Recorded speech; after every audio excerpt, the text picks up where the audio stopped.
Bueno, en primer lugar, muchas gracias a todos por venir.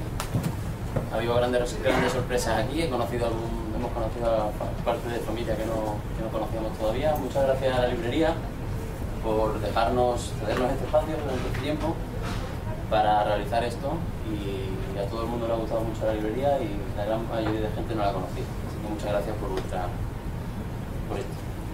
Bueno, el 16 de noviembre del 2010 la UNESCO se reunió en Kenia para poner como patrimonio de la humanidad la dieta mediterránea. Y ahora os quiero presentar a mi padre, que al igual que yo se llama Luis Escobar, que él lleva toda la vida trabajando alrededor de la dieta mediterránea y proporcionando a sus pacientes más de 35 años de experiencia, pues la salud a través de la dieta y de la buena medicina y la ciencia. Y luego ya os contaré yo el libro de por qué comemos. ¿Verdad?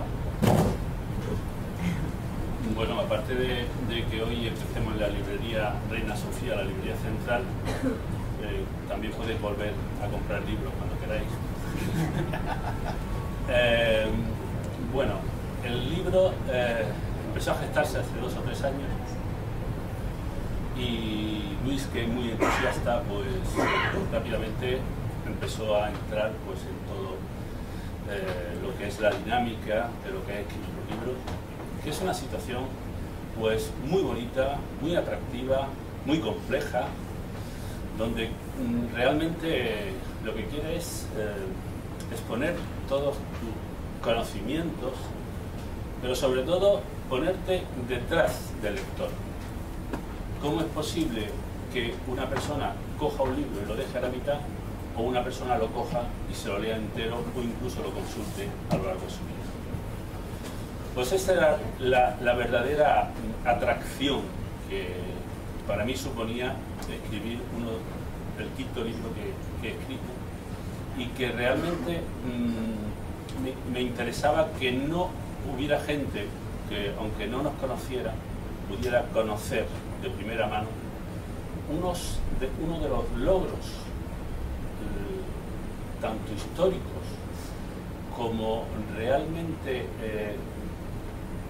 como algo que vale mucho más que un diamante en bruto, que es un conocimiento que ahora vamos a ver a lo largo de la historia, y que se ha plasmado en lo que realmente hoy es la dieta mediterránea. Dieta mediterránea es una dieta de una tierra entre mares, mar Mediterráneo, diferentes culturas, tanto en el sur como en el norte, diferentes religiones, diferentes sistemas económicos, pero casi sin conexión, porque antes no había Facebook, entonces sin conexión ninguna, la gente empezaba a comer de lo mismo y la esperanza de vida iba progresivamente aumentando. ¿Qué ha pasado aquí?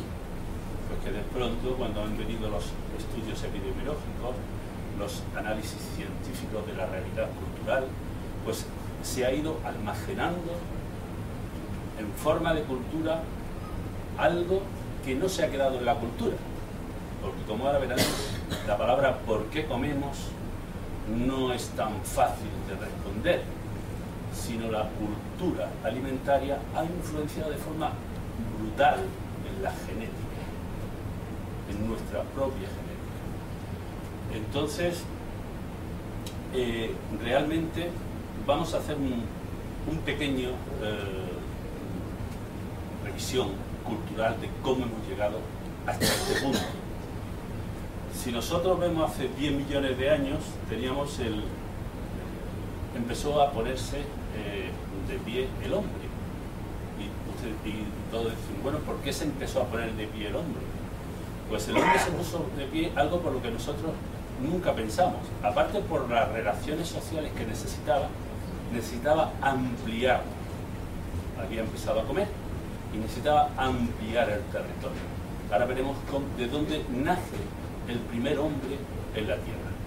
Entonces, en un momento determinado, el hombre decide que los animales tienen pieles y que necesitan atravesar esa piel para poder llegar a la carne, porque la piel no es comestible, pero la carne sí.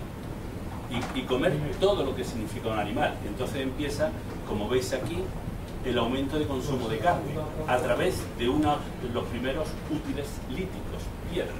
Empiezan a tallarse las piedras y el hombre empieza a comerse los animales. Al principio crudos, pero posteriormente llega el fuego, el uso controlado del fuego. Eso provoca que se pueden cocer los alimentos, se pueden asar los alimentos. Entonces empezamos en una dinámica donde el ser humano no va a tener tantos problemas alimenticios, digestivos, porque vosotros tenéis que tener en cuenta que estamos hablando de un momento donde la esperanza de vida del hombre y de la mujer eran 25 años. Y había una cantidad de muertes por frío, por congelación, por infecciones y sobre todo por hambre. Entonces, realmente, entonces el hombre lo que hace es decir, bueno, yo puedo comer carne, porque ya puedo matar animales, pero necesito algo que me dé más energía. Y entonces empieza a trabajar con los carbohidratos. Los carbohidratos se empieza a hacer la recolección y empieza a trabajar a través de cuidar los alimentos, porque hay alimentos como los animales que de pronto escasean. El hombre en aquella época, hace 3-4 millones, comía una vez a la semana. Entonces, ahora una de las explicaciones por qué hoy hay tanta obesidad es porque la gente come 5 veces al día y está tan contenta. Claro, muchas veces esas necesidades energéticas no las tenemos. Entonces, posteriormente llegan la revolución industrial, y ahora pásame la siguiente, y vemos cómo con el dominio del fuego, la clave de la dieta de los homínidos cambia absolutamente. Con esto se puede hacer cualquier tipo, con estas tipo de piedras hechas al fuego, podríamos hacer y comer cualquier tipo de carne. Entonces estamos hablando de entre 50 y 100.000 años, pero realmente parece que estas piedras talladas datan de 65.000 a 60.000 años, tienen de antigüedad. Pasa a la siguiente. Y entonces empiezan a cambiar la forma y el equilibrio nutricional. Entonces es la revolución de los carbohidratos. Fijaros, si veis la presentación, en aquella época, en el Paleolítico, se comía un 30% de proteínas, o sea, de animales, fundamentalmente. En los adultos jóvenes finlandeses solo se come el 17%. Los carbohidratos se han aumentado de forma importante y tienen un 49%, mientras que en el Paleolítico fue solamente un 35%. Y posteriormente las grasas, que prácticamente son iguales, y el alcohol, que no os digo nada. El alcohol en aquella época no existía, y ahora pues hay muchísima gente que bebe una cantidad de alcohol importante. ¿Es así? Entonces, lo realmente interesante es ver cómo personas, porque ya eran humanos, se levantan, se ponen de pie y se ponen a recorrer el mundo sin ave, sin ni saber a dónde van. Y aquí viene la pregunta: ¿por qué comemos? Por eso se levantan, porque necesitan comer, necesitan ampliar y conquistar, sin la fuerza, conquistar grandes terrenos importantes del mundo. Si me pasan la siguiente, vemos cómo conforme va la proteína metiéndose en la alimentación, va creciendo el cerebro humano.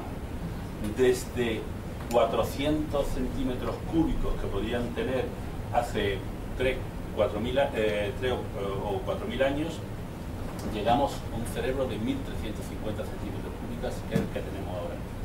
Esto fundamentalmente por la alimentación, no por la evolución. La evolución marca, y la cultura alimentaria marca, el desarrollo del cerebro y el desarrollo de las habilidades. La persona, el australopithecus, no tenía las habilidades que tenemos nosotros, en ningún caso. Es el desarrollo del tamaño cerebral lo que va marcando el desarrollo de nuestras habilidades, de nuestra memoria, de nuestra inteligencia, y el que va haciendo posible que el hombre vaya creando cosas diferentes y a veces sorprendentes, como ir a la luna, o ya, como dice un filósofo, si en 100 años no buscamos otro planeta, nos vamos a autodestruir. Entonces necesitamos ahora dar un salto cuántico. Pues fijaros, esta presentación que es muy interesante. Empezamos en Kenia. En Kenia nos levantamos y empezamos a ver el mundo.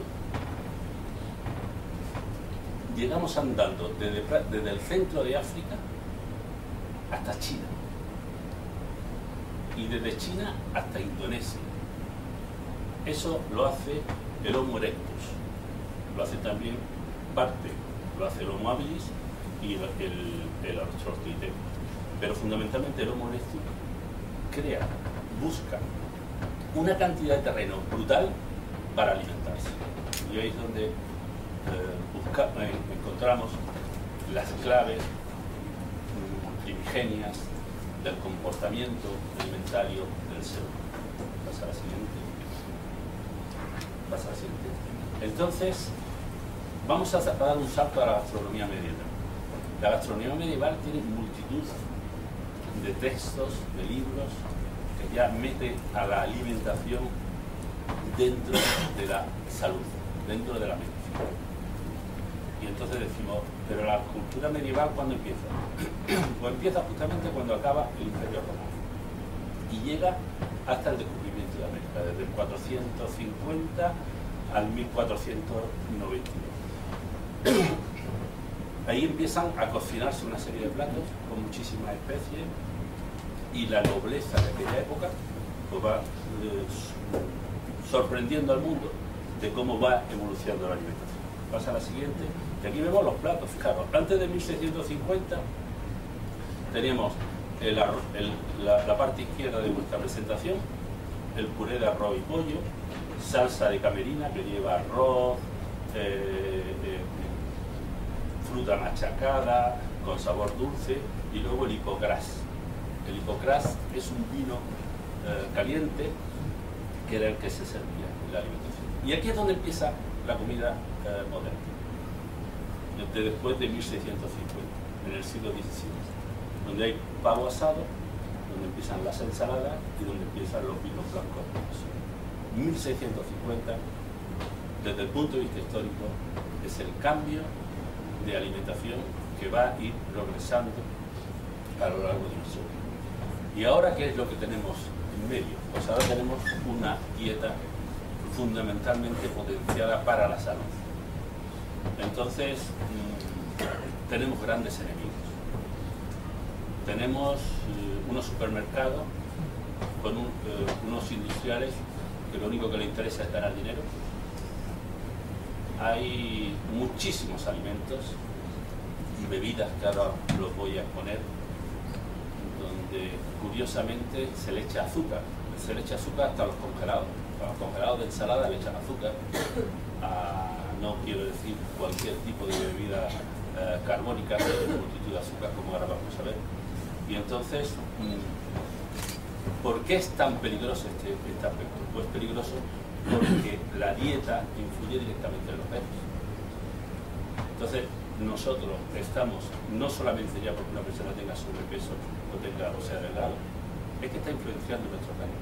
Y esos genes son transmitidos a nuestros hijos.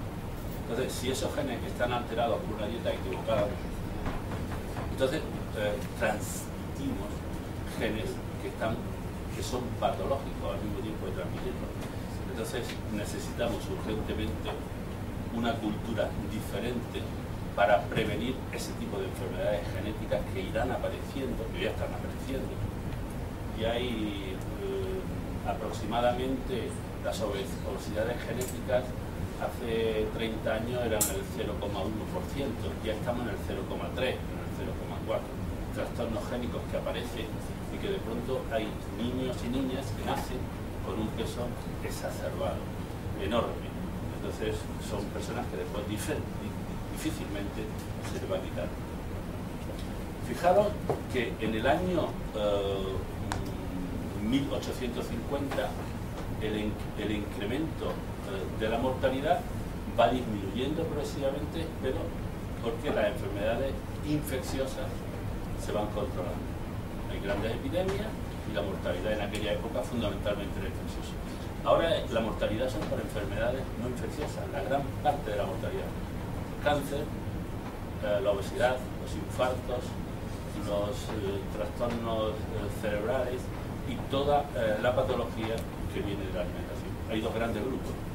Una alimentación excesiva en los países que pueden permitírsela y una alimentación incorrecta e hipocalórica que se hace realmente pues, en el centro de África y en otras zonas. Empezamos a investigar por qué engordamos. ¿Y por qué engordamos? Pues engordamos porque nuestro sistema hormonal está ahí. Si nosotros lo alimentamos bien, nuestro sistema hormonal funciona perfectamente.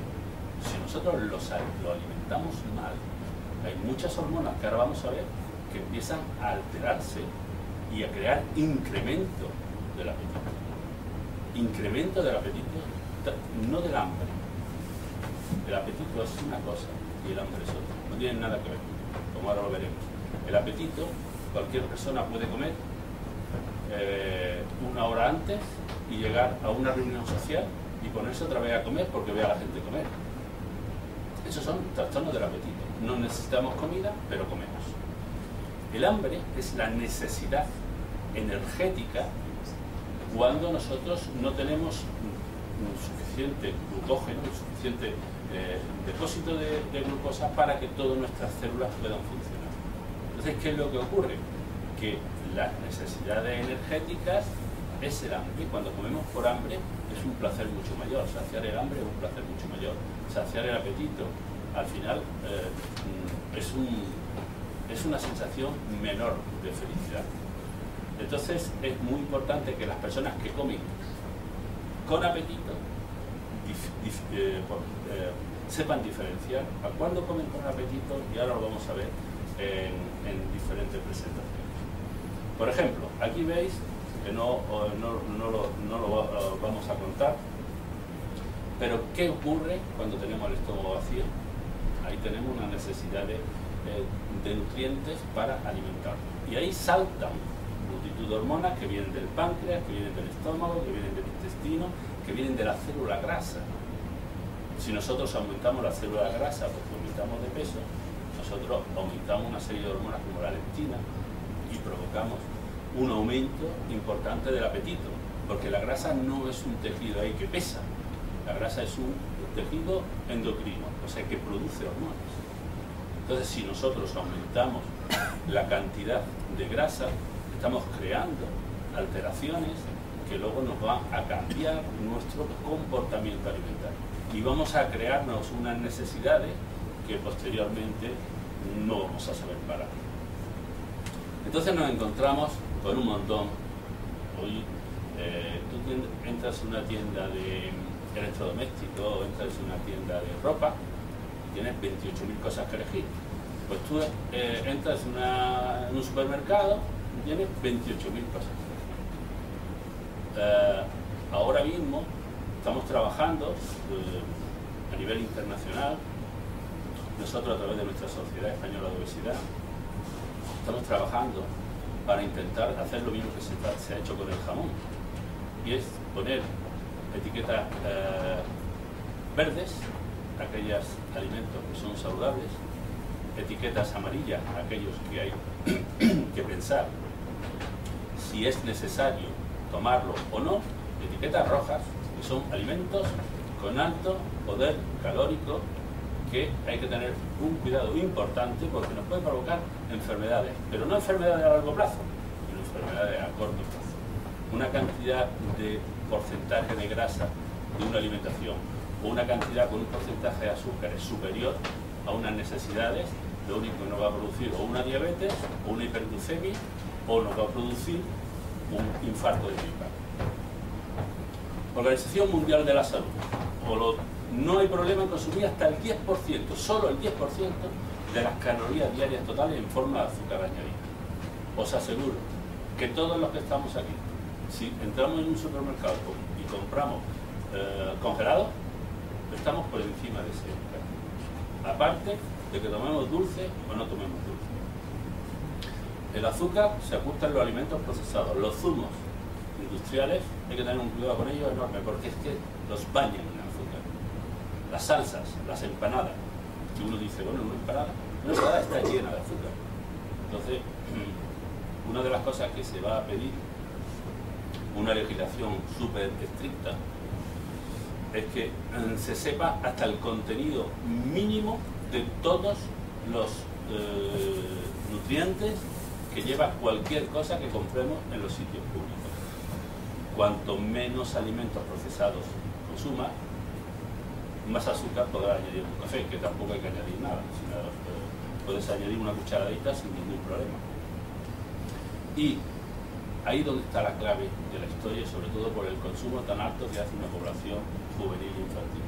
Consumir uno o más refrescos al día duplica el riesgo de diabetes respecto a quienes consumieron menos de uno al mes. Otro, no quiero pasar lo de los azúcares sin decir. El azúcar, igual que la grasa que vamos a entrar ahora, es uno de los elementos que te provoca más adicción, muchísimo más adicción que muchísimas drogas que hoy se llaman el chocolate, para la cual le han echado cafeína, crea una adicción terrible. No me quiero meter con los cafeína en el chocolate, sino simplemente que lo produce y punto. La bebida azucarada, con las marcas comerciales que todos conocemos. Y por supuesto la grasa desempeña un papel en la relación de la digestión. La grasa mala, que es la blanca, acumula energía y si no la gastamos, pues aumentamos el peso. Y la grasa buena, que es la grasa marrón, que es la que produce el gasto metabólico a nivel del organismo. Y los animales, dependiendo de qué tipo de piensos o si engordan a través de la hierba del campo, pues las diferencias son bastante significativas. Cuanto más consumo de fruta, verdura, legumbres, cereales integrales y carne blanca, menor es la densidad energética, o sea, menos calorías tomamos. La dieta rica en refresco y carne roja se relaciona con una densidad energética mayor y con obesidad. Anteriormente había que pesarse para... Hoy sabemos rápidamente, solamente con el que tenga cinturón, con la cantidad de cintura, lo que mida la cintura, cómo vamos aumentando de peso. Y directamente cuántas calorías disponibles tenemos, cuántos edulcorantes tomamos y cuántos refrescos azucarados tomamos. Ahora os voy a dar dos datos sobre los azúcares, que es una de las cosas, de lo más importante que se consume. Las calorías en los azúcares rápidos, algunos niños obesos consumen solo 1000 calorías diarias, que son 59 terrones de azúcar, solamente en bebidas azucaradas, lo que corresponde a unas 2 botellas de litro. 2 botellas de litro son 59 terrones de azúcar. Pasa a la siguiente. Entonces, ¿qué es lo que ocurre dentro del organismo? Pues es que hay alimentos con índice glucémico elevado, o sea que te elevan la glucosa aunque no sea diabético, y son fundamentalmente los carbohidratos simples, o sea, el azúcar, por ejemplo. Y luego tenemos los azúcares complejos, que tienen un bajo índice glucémico, que son los garbanzos, las lentejas, todo lo que lleva fibra. Esa es la diferencia. Por lo tanto, ¿qué comer? Las frutas, verduras, cereales integrales constituyen los principales ingredientes de una dieta sana. Pasa a la siguiente.